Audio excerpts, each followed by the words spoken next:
Khamzat Chimaev is a controversial figure in this sport. He's not allowed to fight in America, but President Trump allowed him to. He's been involved in multiple medical type situations, and there always seems to be something to be said about Khamzat, how good he is, how good he isn't. Was the hype real? Does he have cardio? Does he not? And as long as Josh Thompson is still alive, he will at least have one hater in this world. My name is Angelo, and this is Khamzat Chimaev's biggest hater, Josh Thompson. Josh, Khamzat's fighting for a world title, and he earned it by smashing the mouth of an all-timer, and yet still not a fan. What's your deal? Why do you hate this guy? Look, you know as well as I know, you are straight just clickbait. That's what you are. Get the hell out of here. The community says you're his biggest hater, not me. Man, you are almost the Democratic Party. That's what you are. You're just creating clickbait. That's it. That's all you are. CNN, MSNBC, Fox News. You are. You know what? I'm not going to say you're just a party. You're an actual media, like mainstream media clickbait material type. You're not his hater. You're not a hater. No, I'm not his hater. What I am is how come every video we talk about Khamzat, you won't give him any credit whatsoever? How come? I do give him credit. I do. His wrestling. He's good for 2 minutes. That's giving him credit. He's good for 2 minutes, and sometimes he only needs 2 minins to get the job done. That's why we are sitting here right now. Look, I do give him credit. He's a phenomenal wrestler. I think Dricus's coach didn't give him credit on the feet. Khamzat's got big power in his hands. He's got great stand-up. He is the full package. What you are missing with him is, for me, it's the sample size. And I've said this on the Wayne In show. I've said it on this show. I've said it on other interviews that I've done on other people's podcasts. It really comes down to You're cheating on me at other podcasts? I'm cheating on you? With other podcasts? You do other shows? Yeah, I mean, that's how you do podcasts, right? Jesus. No. Like, right. No. We had something here. Wow, someone's a little finicky, huh?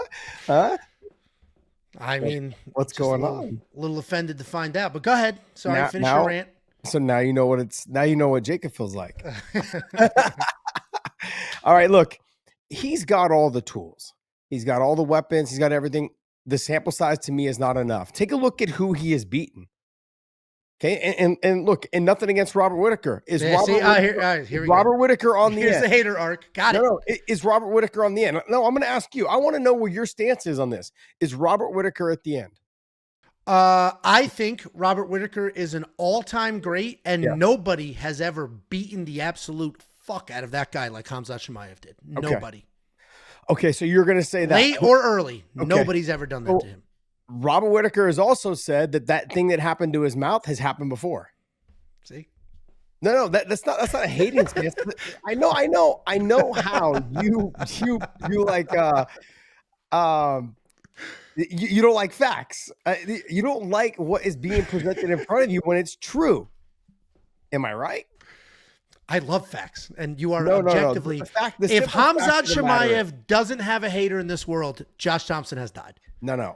It really comes down to that he look, Khamzat can wrestle. He's extremely fast. He's got a great double leg. He actually chain wrestles probably better than any of the other fighters I've ever seen, really. I mean, Khabib can put it together as well, but he also chain wrestles in terms of against the fence. Khamzat will do it in the open. He will do it against the fence. He will do it everywhere. He's phenomenal. He's got phenomenal striking. I don't understand why DDP's coach was out there saying, his striking can be exploited. It's not that good. No, he's got great striking. His boxing is pretty damn good. His kicks are not as active, I should say. Not even that they're not good. He just doesn't throw a lot of them because he relies on his wrestling. So he relies on his wrestling, his ground and pound, his control. Look, he's got a great, he controls the back very well in that kind of like S-mount position to do damage, almost like a Dagestani handcuff. So he can strike you. And if you get away from the Dagestani handcuff, he can drop his chest down and go right to the side choke or try to get to the back, try to fall off to the side in some sort of Darce or Anaconda. He's on the head all the time or getting to the back. Phenomenal. All of those things. And look, this is the strange thing to me is I was a big critic of his cardio because we've seen it. He's fought somebody in Gilbert Burns, got exhausted, got dropped in the third round. He's had problems as the fight goes on past a minute or past a round and a half. That's all been proven. I mean, he fought Kamaru Usman, who took the fight on 5 days notice?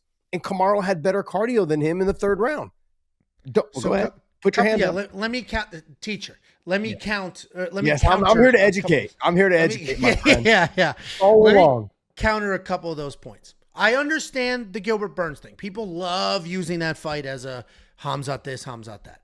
That was at 170 pounds. That guy is too big to be making 170. That's why he's at 185 now. So I would argue that extra weight cut, all that nonsense, 170 version of him it's not the guy. Like that, I don't think we can use a 170 pound fight. And I would agree with you. I would agree with you on that argument. I was actually headed that way to say. I bet you were. Those weight cuts at 170 were probably hindering his performance, especially as the fight went on. We have seen fighters now stop cutting so much weight and just stay at their natural weight or fight or put the muscle on properly, and their performances have gotten what, Angelo? They've gotten better.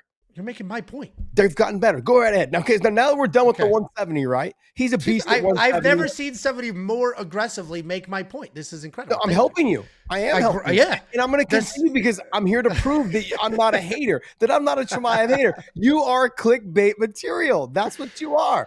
You are Fox News. The CNN, funniest part is MSNBC. You are MSM. That's what you are. Mainstream media, buddy. The funniest part is you saying I'm clickbait by saying you're Khamzat's biggest hater, and then literally 2 minutes later being like, Robert Whittaker's teeth were already getting shoved in the back of his throat. And but his cardio does cut us. You just immediately went to the hater talking points. That is a fact. Whittaker has said, it's happened to me before. I've had this issue. Sure. Now I've got new teeth. And the hopes, I think, is that it won't happen again. Like he literally had to get his teeth pulled out, basically, and then re-drilled back into his gums. And we're going to see if that helps for him.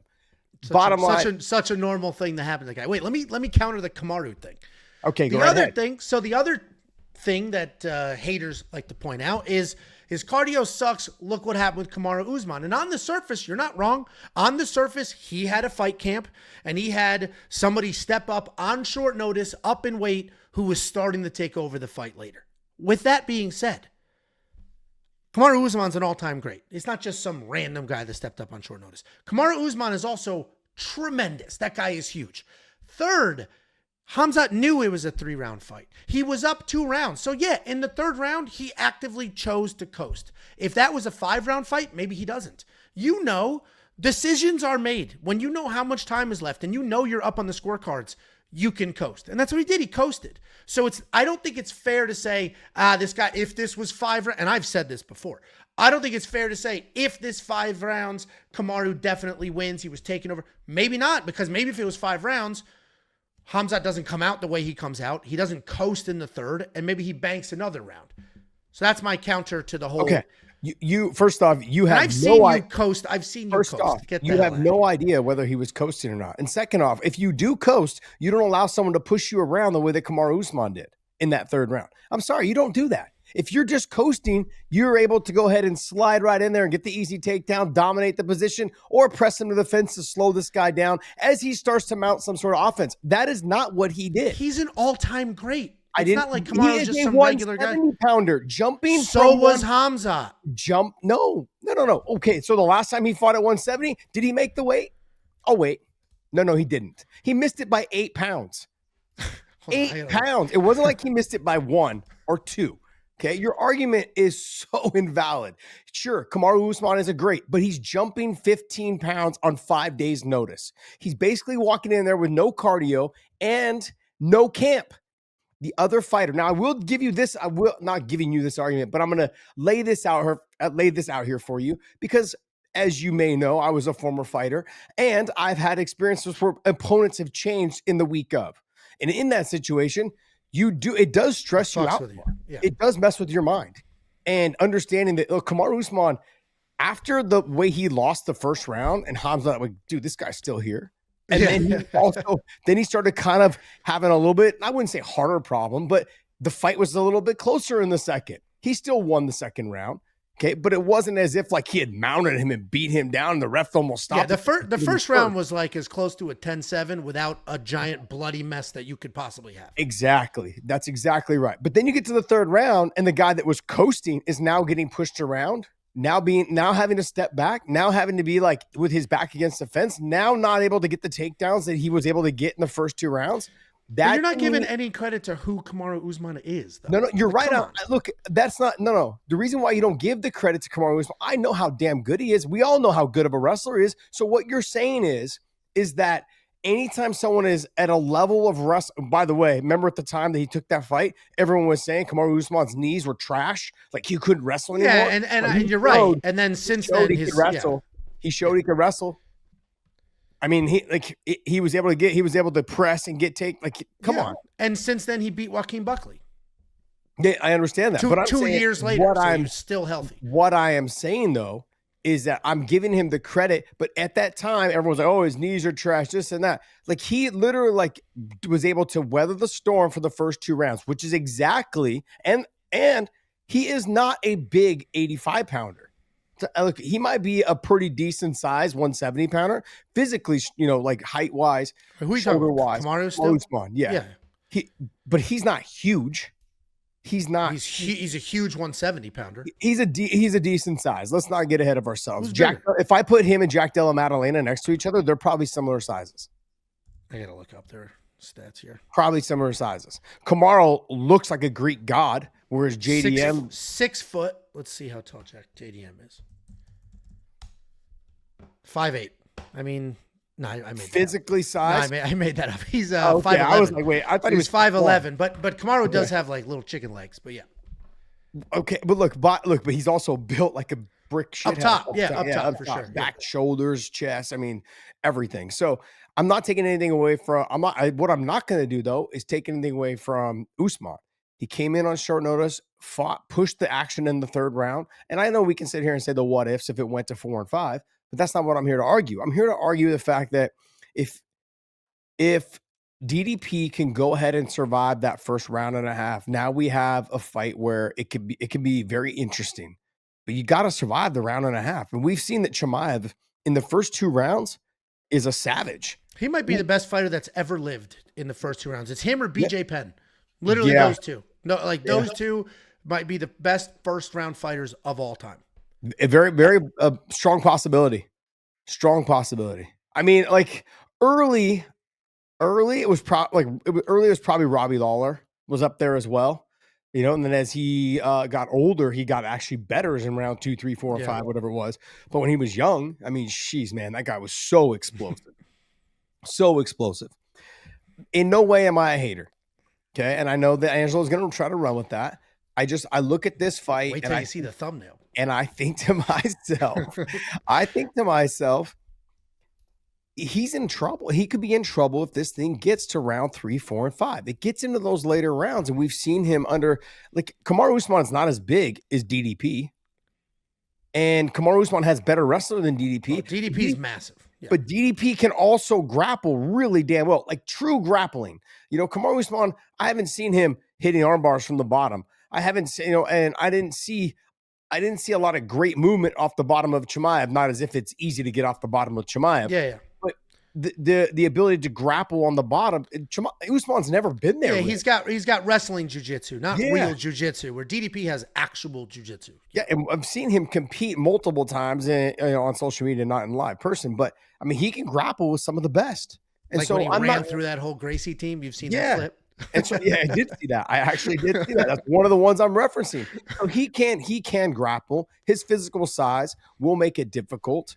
At times, I know the video of them walking up against each other and it's an angle, angle, the back, the angle. I get it all. It's like kind of dwarfed him. The two of them are basically sitting face to face. I mean, I think I actually would think a little bit bigger. It's funny you say that because Casey, a buddy of mine, sent a text to me and Jacob, was like, dude, Khamzat is huge. And Jacob was like, no, look at the angle of that camera. And then Jacob sent a picture of Robert Whittaker next to DDP and Robert Whittaker next to Khamzat. It was basically the same. Yeah. And he was like, it's just the camera angle. Yeah. Then yesterday, and the video I'm referencing is the camera was behind Khamzat and he walked up to DDP, shook his hand. I saw a video yesterday of the opposite angle where they walked out. I think it was a press conference and DDP looked huge. So that was just camera tricks. I agree. DDP is absolutely tremendous. If we're going to talk about, we're going to put your haterness aside and talk about just the actual fight. Bring out your haterness for DDP. Let's hear the haterness. Oh, no, I love DDP. You went, I know you went DDP. all in on Chimaev to win this fight, right? On the betting odds? Is that what you did? I didn't bet on it because this is a 50-50 fight, in my opinion. I did not bet on it. I'm a reasonably balanced human being. I don't know about that. I mean, listen. The weight category, you're not reasonably balanced. It's like first of all, the weight is belly evenly goes forward. It's evenly distributed. It just teeters forward. That's all. I got big man legs. I got big man arms and big man neck. It's evenly distributed. There are two fighters that I'm just your level of haterness for Khamzat Chimaev. I have that for Grant Dawson, most boring guy on this roster, and Steve Erceg. That guy. Screw that guy. Screw that guy. Steve Erceg's another one. Outside of those two, I'm a reasonable human being that can look at things objectively. This is an unbelievable fight. I am very excited for this main event. I personally think Khamzat Chimaev wins. I think the wrestling is just too good. I'm not fully buying into the cardio narrative. DDP gets tired of shit too. But they both just dog it out. Like, we've seen Khamzat tired. We've never seen him quit. We've never seen him like Jose Aldo in his last fight against Ayman Zahabi just be like, all right, I'm done. I'm just going to lay here. I'm done. We've never seen that. They just kind of suck it up and push through. I think the wrestling gap is just so wide. So I think Khamzat can win that fight. But I fully recognize that DDP is tremendous. He's a brute. He's just a straight up brute. He's just strong as hell. He hits hard. He's good. Like, he's just physically a brute. So I've been very excited for this fight. I am going to pick Khamzat. But I don't fully buy into the narrative that, like, if he doesn't win in the first round, he's not winning. I understand that narrative.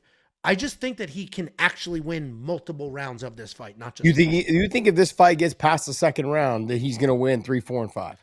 I think he doesn't need to win all right. He just needs to win 3 rounds. I think he can win 3 rounds. Now, he needs to win one of those 3 rounds if he wins after 1 and 2. If he wins 1 and 2, I mean, look, my argument though, he's definitely going to win the first round. I think we can all agree. My argument is that Kamaru Usman made him work in the first round for takedowns, made him work on the ground, and then he eventually got to mount, was able to control. Could have been stopped, really could have been. Okay, and a couple times in that first round, didn't get the stoppage. And you could arguably say that DDP could be one of those guys that makes him work in the physical size and the grappling experience to make him work in positions. Look, I've seen him. I've seen the video footage of him and Luke Rockhold. Luke Rockhold, I've trained with Luke a lot. Like, I mean, years and years of grappling and training with him, even sparring with Luke.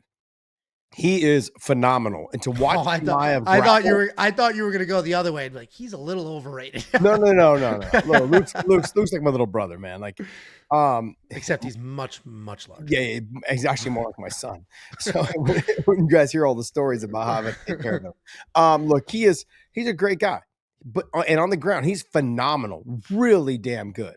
And so to see what Chimaev was able to do with Luke, move him around the way he was. Effortlessly, yeah, exactly. Luke had some moments in the scrambles, but I obviously would give the grappling prowess to and advantage to Chimaev. But with DDP, I can't say that I've seen even a big enough sample size with him with the videos online, but I do think that he's going to be able to make him work. Because when you're talking about Luke and Chimaev grappling, it was only grappling. There was no striking. And that makes you more tired. That makes your black belt turn into a blue belt and a purple belt when you start getting punched, trying to get to mount, trying to get to the back. And the guy starts hitting you and kicking you from the bottom. You're like, shit, okay, I got to scoot back out, or I got to shuffle my knee inside. Okay, I've got to like circle to the outside. You've got to make adjustments. And so I look at DDP, like I said, I'm going to go more with the fact that he needs to survive the first 2 rounds. Now, I'm going to go back to what you were talking about, the cut to 170, how I think that was killing him. I think at 185, this is what it has me wondering if I would bet on Chimaev over betting on DDP. I am still going to go with DDP because the fight with Kamaru Usman was at 185. He had a full camp and he knew that, and he fought a smaller fighter. And I'm not taking anything away from Kamaru Usman because he's freaking amazing. Okay. But in this situation, you're dealing with a guy who literally, like, DDP cuts down from 215. And he cuts down, makes the weight 250. I think he said 215, 220, I think is what they came out with. And he makes the weight at 185. Then I think he gets back up to probably 206, somewhere in there by the time he fights. Sure, I think that Chimaev's gonna be able to take him down in the first round. Can he pass his guard? Can he do damage on the ground? Can he stop him? I don't know. We're gonna find out. That's what makes this fight so interesting to me. But when I saw him training alongside Aaron Pico at Sam Calavita's spot out of the garage in California, I thought to myself, this guy is literally keeping up with Aaron Pico. He's slightly behind, but the guy's not. Aaron's not moving anywhere near the amount of weight that Chimaev is, and he's slightly behind Aaron Pico, doing bear crawls up the hill, doing hot push-ups up the hill, like doing backwards bear crawls up the hill, and Chimaev is right there with him. And I go, here's my thought on if he does get tired, did he overtrain? That's one. Because you can still overtrain if you've been doing. That's one. Two is, does he does not know how to he doesn't have a governor on his speed here. Like he's one of those fighters that he doesn't measure himself. He just all doesn't. gas. As you start to get tired, he doesn't know how to slow down.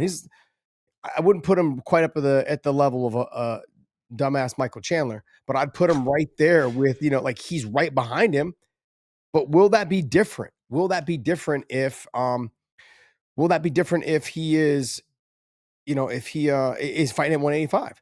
So that's where I'm at. Like I think that there's so many unknowns, and the sample size of the guys that he's beaten, none of them are going to, like, I know that Whitaker was there, but all the other guys are not as good. The problem with the sample size of Khamzat Chimaev is we only have 2 fights at 185 pounds. We have the short notice Kamaru Usman fight, and then we have the Robert Whitaker fight. The Robert Whitaker fight was a minute. So you got nothing for that. We have no idea what the cardio is or is not in a fight that lasts 1 minute. And then we have the Usman fight, which we already talked about. If it's not 3 rounds, if it's 5, you could go any direction with that. You can say he was fading, he was going to lose, or you can say he might not have taken a round off or may have gotten a second win. So, yeah, there is no sample size. Well, you have the Kevin Holland fight, too, because he missed weight at 170, and they fought at 180. That was like 2 minutes. Yeah, but it's an 85-pound fight. Yeah, but he ripped him to the ground. He shot a takedown and got half defended, then got the takedown. The fight was over. So he fought a guy that made 170, and then they fought him at 180, which is basically a 185 pound. I didn't even use it as an example. Yeah. You did. You brought up the example, and then you said why that example was stupid. And my point is, though, is that you're fighting, like I said, those guys. Wait, isn't the Gerald Meerschaert fight a 185-pound fight? No. Wait. Gerald. Let's see, because he did that on like a week's notice. I'll tell you right now. I think Gerald Meerschaert.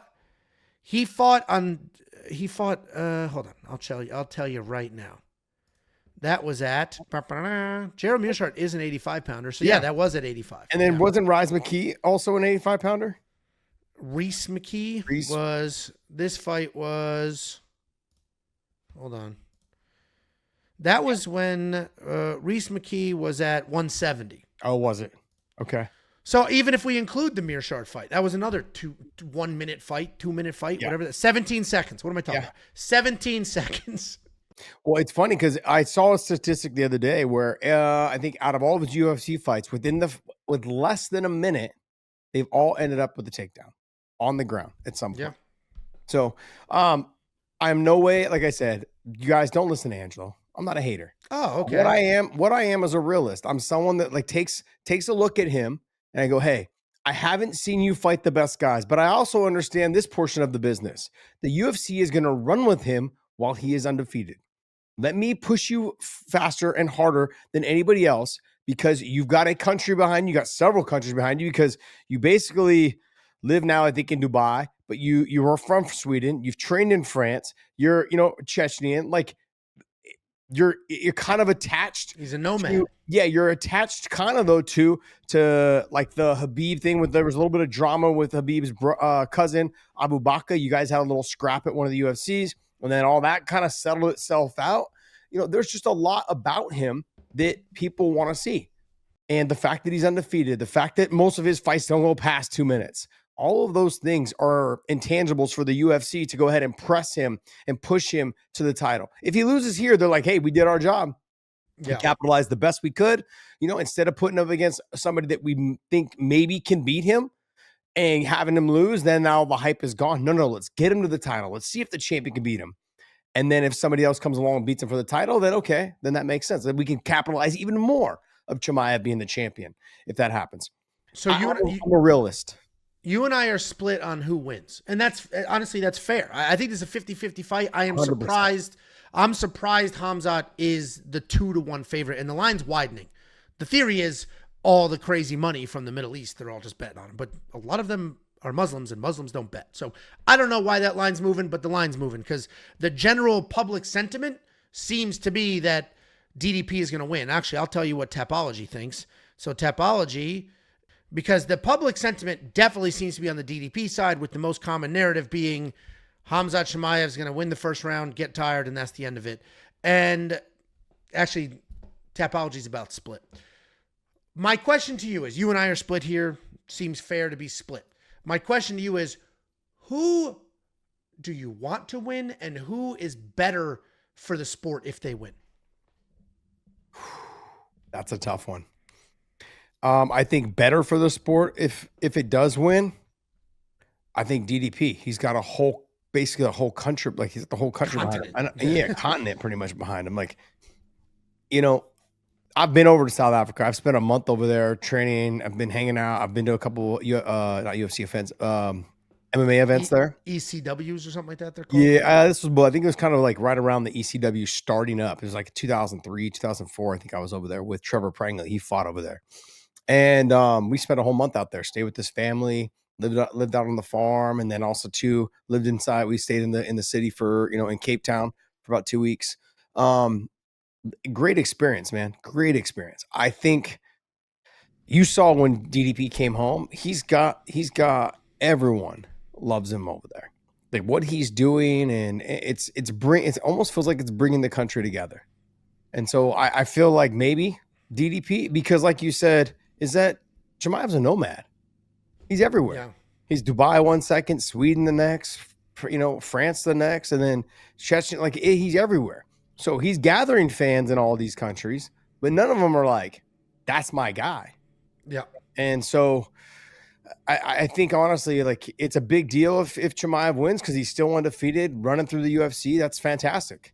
But as soon as he loses, everyone's like, he was never that fucking good. That's MMA. Yeah, that's MMA. That's MMA. Same thing will happen with Dricus. That's MMA, but guess what? This whole thing, I'm sorry, you can't say that with Dricus. And I know people will say it, but they won't say it to the level of Chimaev. They'll say, he didn't fight anybody really to get to the top. He's more proven, sure, yeah. He's more proven. He's defended the title. And this is the toughest the 185-pound division's been in forever. I think ever. Not even forever, ever.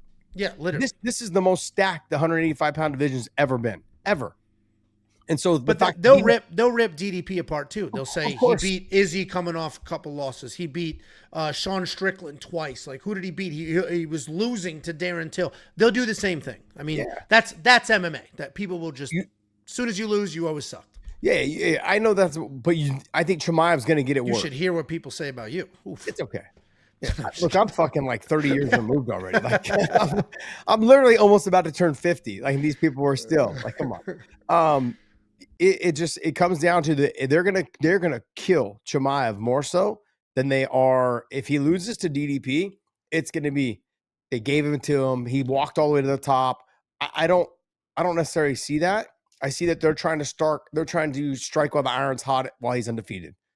I was gonna say, anytime an undefeated fighter loses, that you immediately do get that. Mm-hmm. It is a tough question to answer because my gut is saying DDP because he's so good on the microphone. He is so funny. He's making people cry. Like he's great and he's active. Din Thomas said it best where he was like, if Chimaev becomes champ, we got problems. This guy doesn't fight enough. Mm-hmm. He's always got random medical issues. But let's assume everybody's healthy. Let's assume they fight as much as they're supposed to. I think Chimaev is the more polarizing because if he comes out here and he destroys DDP, it's like, oh my God, how good is this guy? But that could work against you and you could end up with the Mike Tyson effect. The Mike Tyson effect, for anybody who doesn't realize, is in the late 80s, early 90s, when Mike Tyson was beating people in 2-3 minutes, pay-per-view sales were dog shit. Because people are like, what's the point of watching this fight? He's just going to win in 20 seconds. So if, as crazy as it sounds, if Khamzat Chimaev comes out here and destroys DDP, then they give him RDR and he destroys RDR, people might be like, I don't care. It's It's different because he was a little guy. Mighty Mouse couldn't sell pay-per-view to save his life. And it quite literally because he was so good, nobody cared. He was just so good. It didn't matter anymore. It was a given he would win. I do think polarizing-wise, Khamzat Chimaev makes more sense. But once you factor in that he's not very active, he's not the most trustworthy guy as far as make weight, not make weight. He's had random medical issues. He retired last year. He retired the year before that. Once you account for all of that and what you've actually gotten the last couple of years, DDP makes the most sense because he's very reliable. He's great on the microphone because he's quite literally making Sean Strickland cry and Israel Adesanya cry. His insults are top tier. So I think it's DDP from that regard, but just pure, like, I don't know what's going to happen, Chimaev. That's what makes this fight so great. Yeah, there's tons of questions to answer to me for the Chimaev situation. Okay, was the cardio problem because of the weight cut? Or was it because of the COVID sickness that he got? He got COVID really bad, affected his lungs. I have a friend that owns a gym here called Next Generation, and Chris Brennan, and he had really bad COVID. He can't fly. So he actually started going to CPI stem cells and getting treatment for his lungs. And now he can fly, but he can only fly like an hour flight. Otherwise, it starts to hurt and then he can't breathe. And then, so was Chimaev in that situation? Those two questions I think will be answered in this fight. I don't see this fight being finished in the first round. I think maybe you'll have a dominant first round by Chimaev, but I don't see this fight finishing in the first round. Second round, it starts to get a little bit closer. I still see Chimaev possibly still dominating. Look, after watching him compete, or after watching him train alongside Aaron Pico, after seeing his ability to push himself, I don't care if you're in shape or not in shape. Like, I don't care if you're like, you've got to be in shape to do the things that they were doing. You've got to be in shape. There's just no way around it. So now my question is does he overtrain? That's my other question. Sure. Does he overtrain? Because that is sometimes worse than undertraining. Most people, every top fighter will tell you, I've overtrained. When I overtrain, it makes it even worse. You get tired within a minute or two. Undertraining, you can sometimes suck it up for 2-3 rounds. So it's worse to overtrain. Your body's flat. And you can see it sometimes. I said that about Islam when he fought Volk. As he was walking out, I said he looks overtrained or he didn't recover properly from the weight cut. And sure enough, one of the worst performances he had. Because he looked smooth. His body, his muscle had no definition. You see him in the second fight, he looked fantastic in terms of his physical body looked cut, lean. You can see the sinew or however you call it in his muscles. Like, you could see all that, and the performance was a lot better. I know it was only in the first round, but still. I look at DDP. If he wins this fight, I think it's better for the UFC because he's got a whole, like you said, continent behind him. If Chimaev wins the fight, I think it's great. Like you said, he's more polarizing. But there's a lot of fights in here, though, that we're going to actually have to see how damn good he is with all the new up-and-coming in 185 pounds. Imavov can wrestle, fast hands, can do everything. You've got what's it called? RDR. Grapples on the ground, pushes RDR is the only one that I think could get. If Chimaev runs through DDP, I think RDR is the only one that can give him a hard time. And Kai Bahalo. I guess we'll see how good Kaya is. We're going to see with Imavov and Kai Bahalo. The two of them are going to get after it. We're going to find out where their weaknesses. But see, this is my thing. Chimaev's never fought a guy or had to fight two of them like these guys. He didn't have to fight Imavov. He didn't have to fight an RDR. He didn't have to fight a Kai Bahalo. He fought a Robert Whittaker who is tough, former champion. I get it, but also too getting a little bit older in age. And it just wasn't, it's not the same. Didn't have to fight the young and up and comer or the guy who has been there. Like, I don't know why, but Imavov has been in number one for what, 6 months now? Yeah. Why did they give him Imavov? It's been a while. Yeah. I mean, or why aren't they not giving him RDR and letting Imavov have that fight? So there's reason. And I'll tell you why, because he's undefeated. He's undefeated. And there's a lot you can push on him to, like you said, he's polarizing. All of those things. I mean, his comments about people that look like me can't fight at the White House. I mean, he's good on the mic as well. I know you say DDP's good on the mic. DDP's just great. Yeah, Khamzat's not bad. DDP's just great. But DDP's great, but Chimaev's not bad either. I mean, either way, the UFC wins with either one. My question to you though is, do they run it back right away? I think it entirely depends on the outcome. If it's a drag 'em out war like the Strickland DDP fight, the first one, if it's good back and forth, or Khamzat dominates early, gets tired, we end up with a weird decision, then yeah, they'll probably run it back, because I imagine this will do pretty well. If it's a beating one way or the other, they probably will not run it back. No, I don't I think think it depends entirely on the. It depends entirely on how that fight goes. I think at 185, I think he's a lot. I think he'll end up being a lot better of a fighter. He'll be able to suck it up. I think the weight cut was killing him, or the COVID situation was killing him. But either way, hopefully, if we're going to find out if he still gets tired at 185. I think it was the COVID situation. Yeah. I was pushing. If he doesn't get tired at 185, then I think it was the weight cut. Because you looked at him against DDP, there's no way that dude's dropping to 70 to fight Islam. Like this, the physical size of him, it doesn't make any sense. If I'm the UFC, I'm like, no, we're not doing this. You go to 205, you can go to 205, and if you want, there's no good wrestlers at 180 or at heavyweight. Try to make heavyweight versus trying to cut to 70. And that's my push. Well, and it was just story after story of Joey. The lawnmower. It's just story after story of who Khamzat was in the gym. He slept on the floor. He trained 12 hours a day. This guy was an animal. And we never quite saw that. He did get COVID.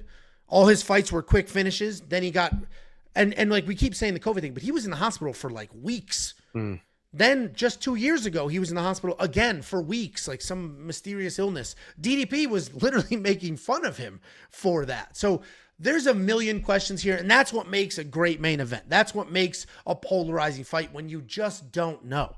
It's not as exciting when you're like, yeah, this is going to happen or this. We don't have a this or this. There is not a single outcome in this fight that would surprise me.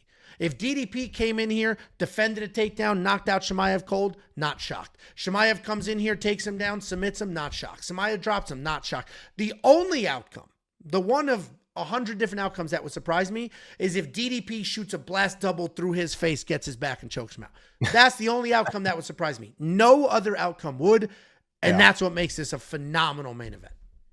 Yeah, look, DDP brings something to the table that not a lot of fighters are used to fighting with. It's that herky-jerky, just not a normal style of fighter. And those are difficult to deal with. And so how does Chimaev deal with it? I think Chimaev, what he does, he just doesn't care. He fights his fight. He's going to wrestle you. He's going to grind on you. He's going to hang on you. He's going to try to do explosive movements, make himself tired. All of those things. It's going to be a great fight. I said this on our podcast with Big John. Look, I'm going DDP only because I haven't seen a big enough sample size against top-level competition. That's why I'm going. Experience does matter. Yeah. It does, especially in title fights. Huge deal for Chimaev to be fighting for the title in Chicago. And obviously a sold-out arena. I mean, huge. This has probably got some of the most press out of all the pay-per-views this year. All of them. And he is one of the biggest stars in the UFC. DDP, though, has all this experience of fighting, whether it's Izzy, whether it's Strickland, whoever it is. He's fought a lot of top guys, and he's defended his title multiple times. People have always overlooked him because he looks like a Keith Jardine when he's out there fighting. But he can fight. And so he's going to grind it out. He's going to get pushed. His fight with Darren Till, I thought he was going to die in the first round from exhaustion. He was so tired. And then, and the fight developed the way it did. In this situation, I think he's got to weather that storm, that initial onslaught, and as they settle into it being a fight, that's when the best fighter is going to come out. So we're going to find out how good Chimaev is as he gets dragged into the deeper waters, and we're going to find out how good of a grappler and wrestling defender DDP is, because I've seen his wrestling's trash, like South African style trash. He got taken down by Darren Till. Yeah. It's crazy I'm saying this because one of my best friends is Trevor Prangley, and he came from South Africa, and he could fucking wrestle. He came over here on a wrestling scholarship, freestyle wrestling scholarship. Like, he came over to wrestle, and he could fucking wrestle. And his wrestling was more of like sambo / like, foot sweeps and those type of things. That was his style. DDP is a different, like, grab the leg and fall forward and hopefully you go down with it. And we've seen it in some of his fights. It's very sloppy, very unorthodox. But what he does have, though, DDP, is that it feels like when he kicks, it knocks guys off balance. I feel like when he kicks, it kind of makes people, and when he clubs you with this forearm and he doesn't hit the punch clean, it makes people move and it throws off their rhythm and their momentum to move forward. And that's something Chimaev is going to have to deal with. Physical size for both these guys. It's going to be something that both of them haven't really had to deal with against their opponents. It's going to be a fun fight. Yeah, I'm looking forward to it. Let us know what you think below. Let us know if this is all hype and Khamzat isn't who they say he is. Let us know if you think DDP retains his belt. There are so many questions coming into this fight. We're curious what you think. I'm Angelo. This is Josh Thompson. That was another Bad Takes.